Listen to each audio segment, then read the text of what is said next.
शिवाय। शिव जी सदा सहाय। ओम नमः शिवाय। गुरु जी सदा सहाय। ओम गणपताय नमः। इति श्री महाशिव पुराणे चतुर्थे कोटे रुद्र संहिता पुटोक्तमे नाम त्रयोदशः। ऋषियोचक ज्योतिष चैव लेण्डना महात्मा कथयादुना उत्पत्ति च तथा तेषा भूमि स्वर्ग यथा ऋतुम। सूत उवाचक शृण्वन्तु विपा वयामि तन्महमेव जानी तथा संदेश पातो यथा बुद्धि सद्गुरुर्मे माया ऋतुम् एताशये च वे महात्मे वक्तुं वर्षेत्रपि यशक्ते न मुनिश्रेष्ठ स्थापहि कथमहि वः सोमनाथश्च यशश्च तेषा वे पत्रं परिकृत्य तन्महात्म्ये ऋणुमने प्रथम सावधानन्तं सप्त विंशमिता कन्याद्रेश्च महात्मना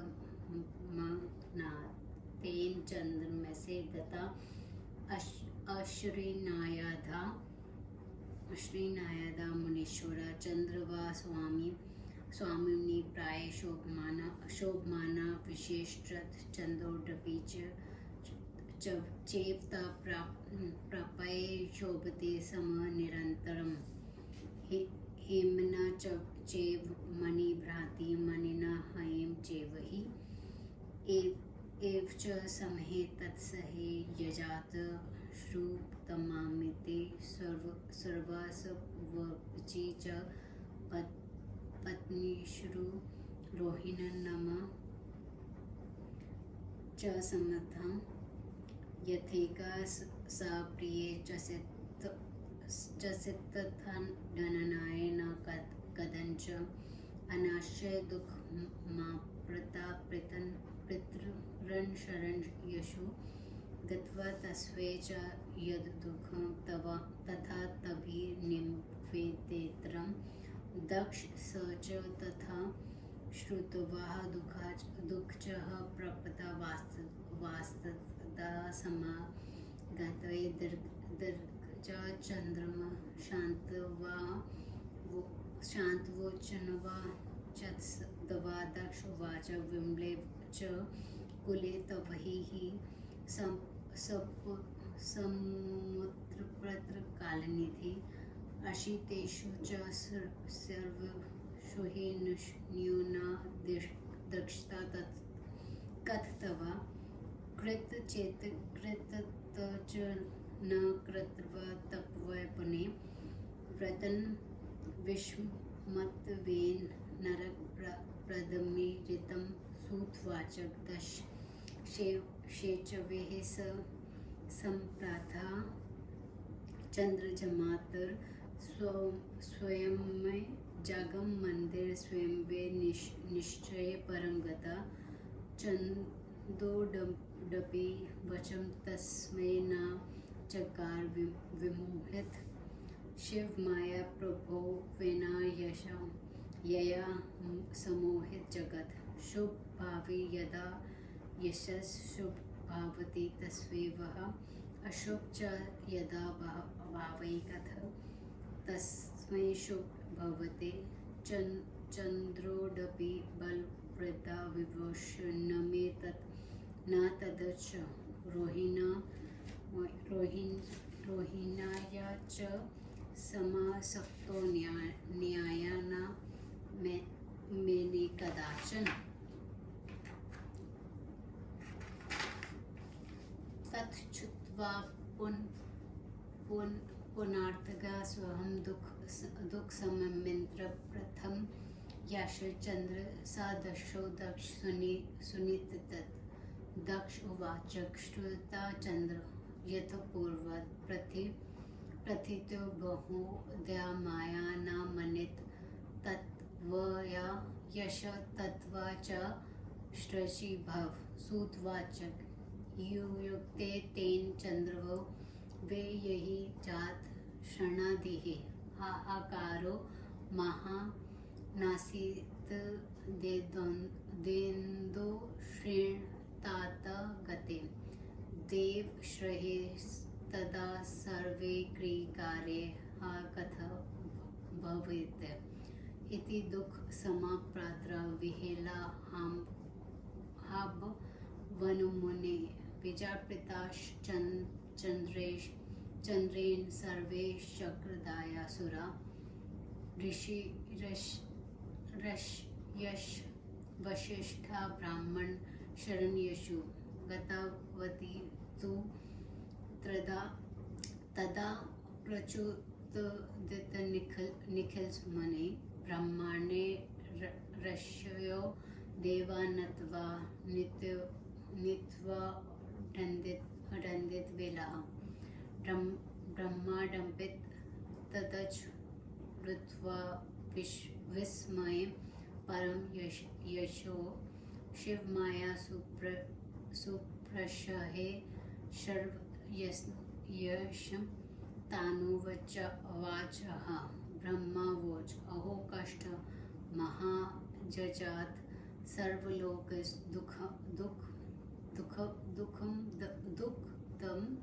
चंद्रवस्तु सुरक्ता दुष्टो दक्ष शतवान्मुमं सर्व दुष्टेशन चंद्रेण कृत्र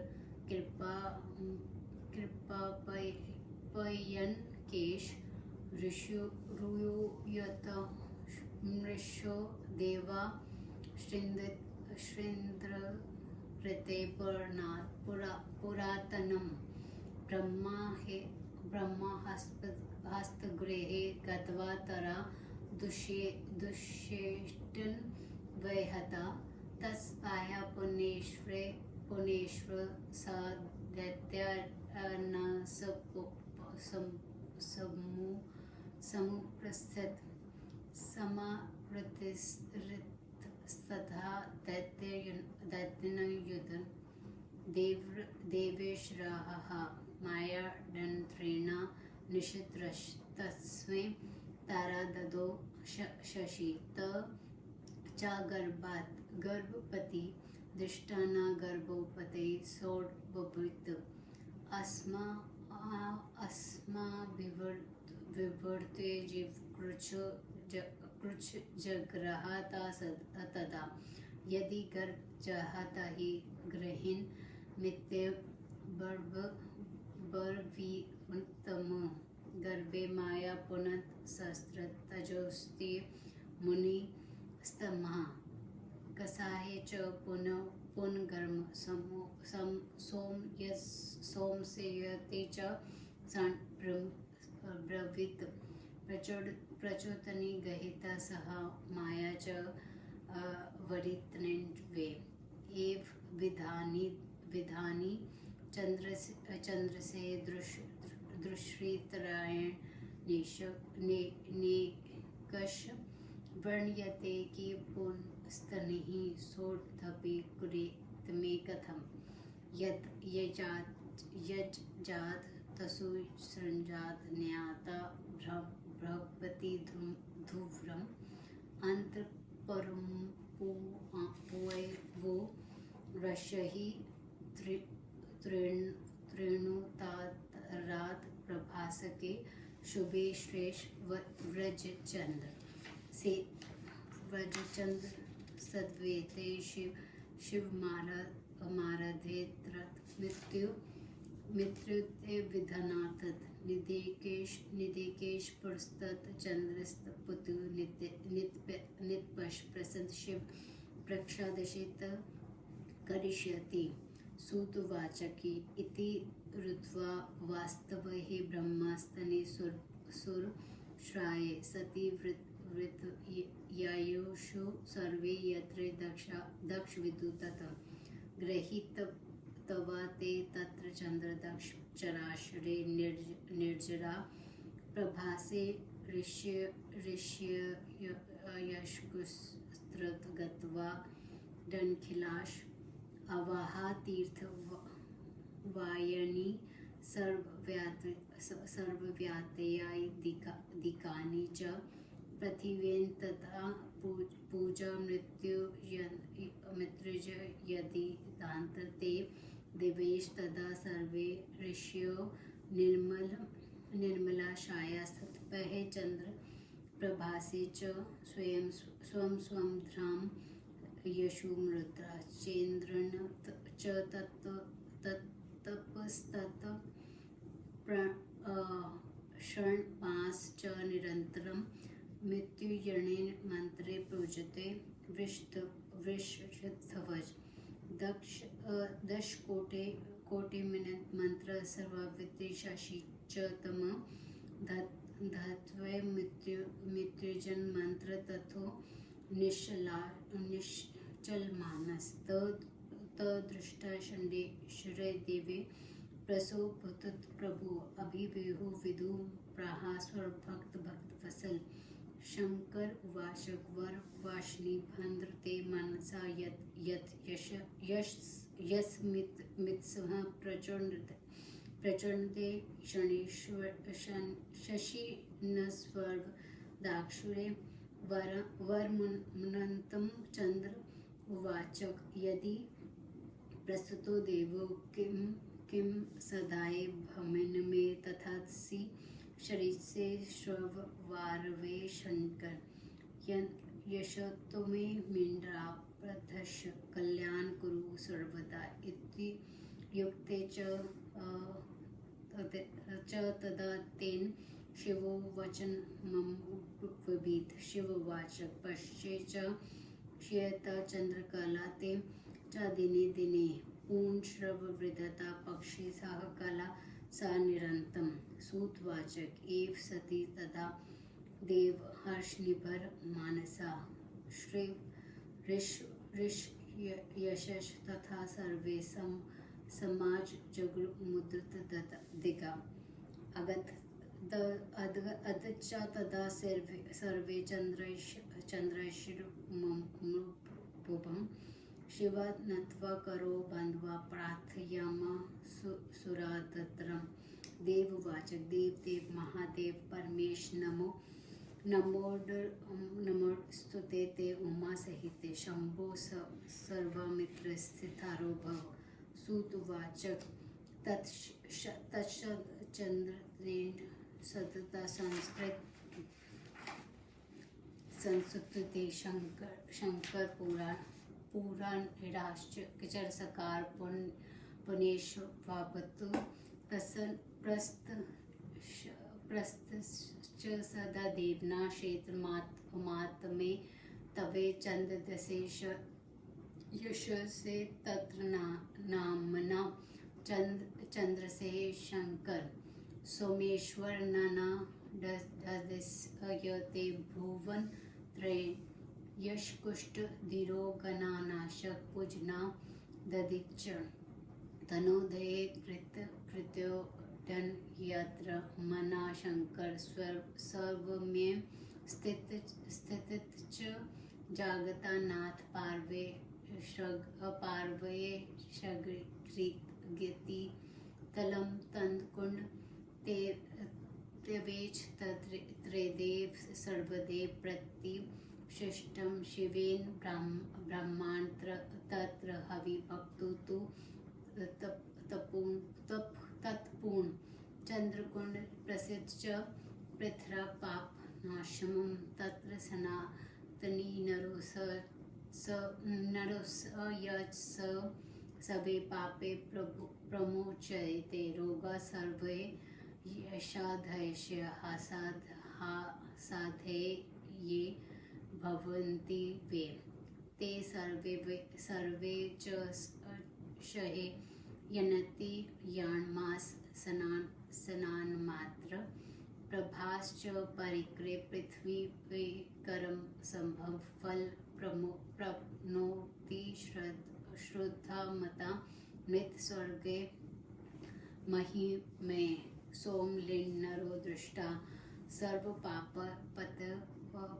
प्रभु च सेते लद्वा फल मंडोभिर्मित्र स्वर्ग समीते यद फलम समुद्रिष्टे कुरुते तीरथ मतम तत्फल मावनोते स्वर्धा नात्र संशय इतेते ऋषये देवा फल दृष्टा तथा विधिम मुदा शिवा नमस्कृते गृहीत्वा चंद्रमश्मः परिक्रमे च त्रिरथ प्रसन्नते यशु चंद्रयापि स्वर सवकिये च कार्ये चक्रे पुरातनम् इति सर्वे समाख्यात सोमशय समुद्रव एवं सोमेश्वर लिंड समुप्रतम मुनीश्वरा या शृणोत्रे तदुपति श्रवेशेदवा प्रात्रम स्वर्वनाम कामन वनानोति सर्वे पापे प्रभु च यते इति शिव महापुराणे चतुर्था कोटिदशस्मृता नाम।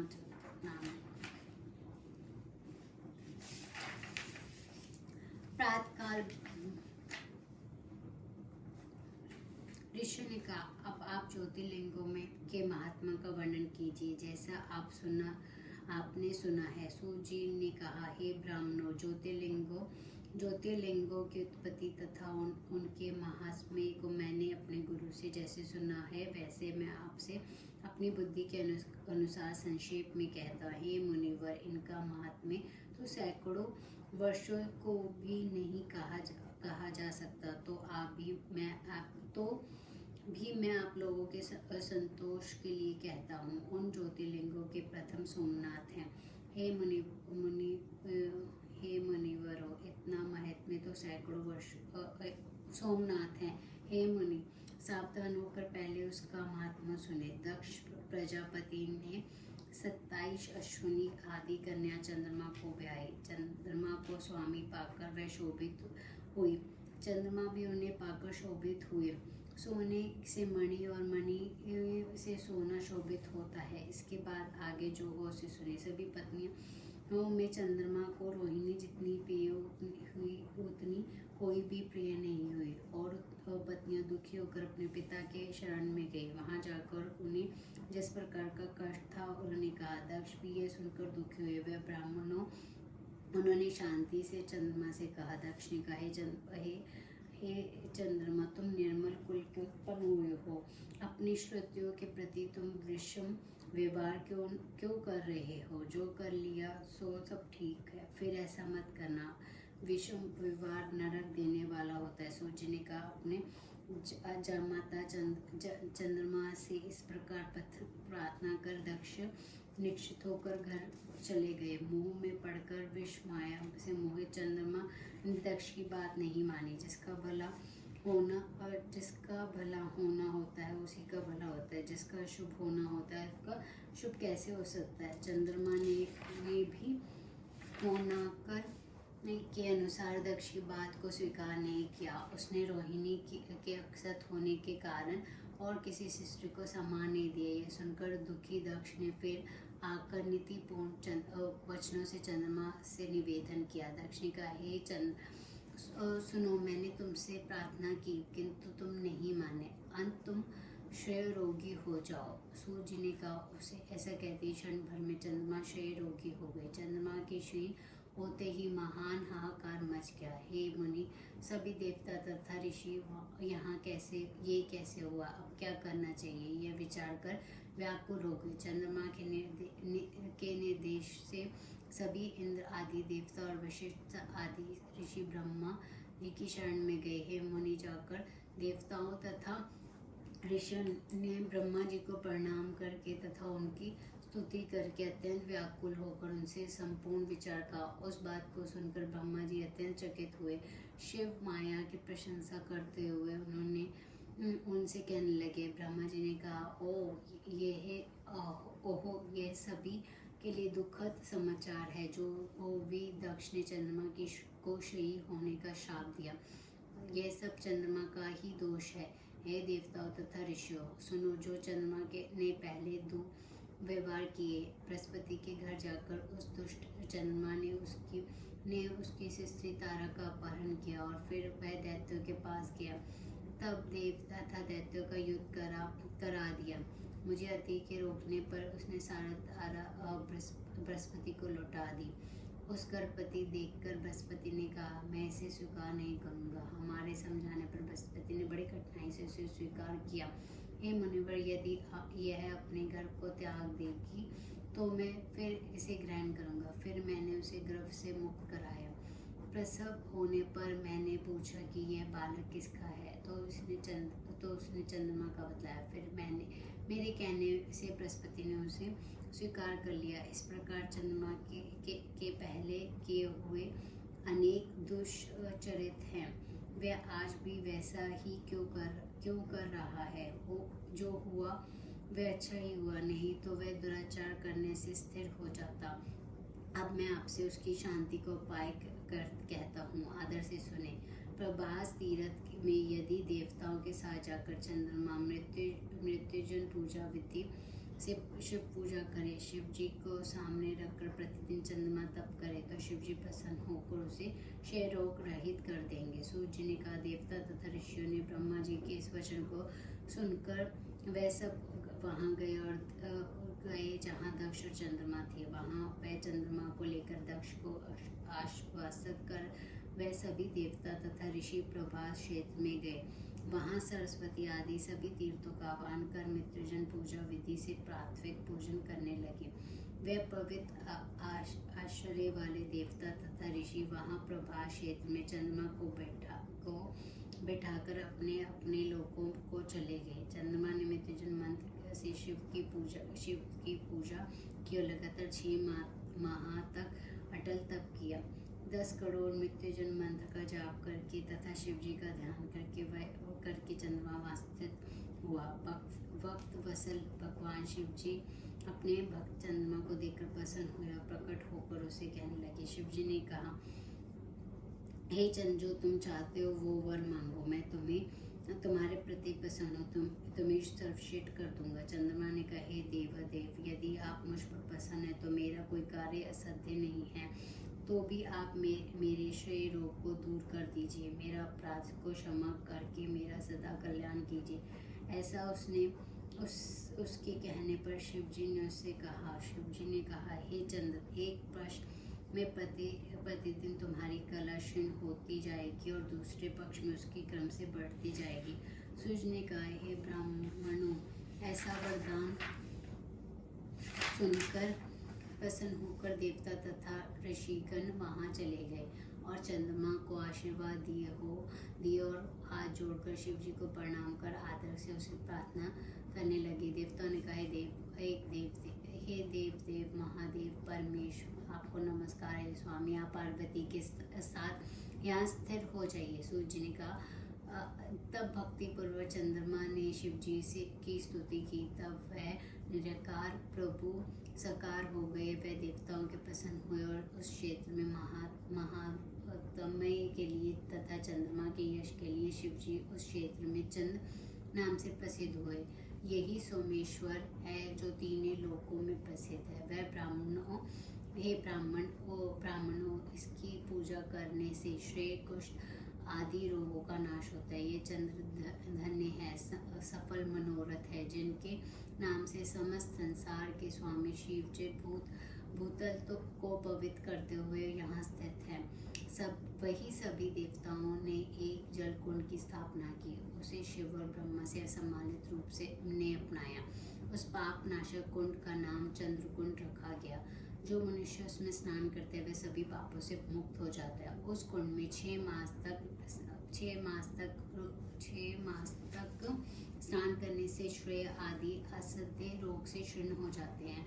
प्रभास तीर्थ की परिक्रमा करने से पृथ्वी परिक्रमा का फल मिलता है। मन शुद्ध हो जाता है और मरने व मरने पर वह स्वर्गलोक को जाता है। मनुष्य सोमनाथ लिंग का दर्शन करके सभी पापों से मुक्त हो जाता है, इच्छित फल को पाता है और मरने पर स्वर्ग को जाता है। जो जिस इच्छा से इस उत्तम तीर्थ की यात्रा करता है वह उसे निसंदेह उस फल को पाता है। वह ऋषि तथा देवता सोमनाथ लिंग ने उस प्रकार के फल को देखकर आनंदित होकर शिवजी को प्रणाम कर शेर रहे चंद्रमा को साथ लेकर गए। उस तीर्थ की परिक्रमा तथा प्रशंसा करके वह गए। चंद्रमा भी अपने प्राचीन कार्य को करने लगे। हे मुनिवर, इस प्रकार सोमनाथ लिंग की उत्पत्ति का इतिहास आप सबसे कह दिया गया है। जो मनुष्य सोमनाथ की उत्पत्ति को सुनता है वह दूसरों को सुनाता है, वह सभी पापों से मुक्त होकर अपनी सभी मनोरथों को प्राप्त करता है। ओम नमः शिवाय। शिव जी सदा सहाय। ओम नमः शिवाय। गुरु जी सदा सहाय।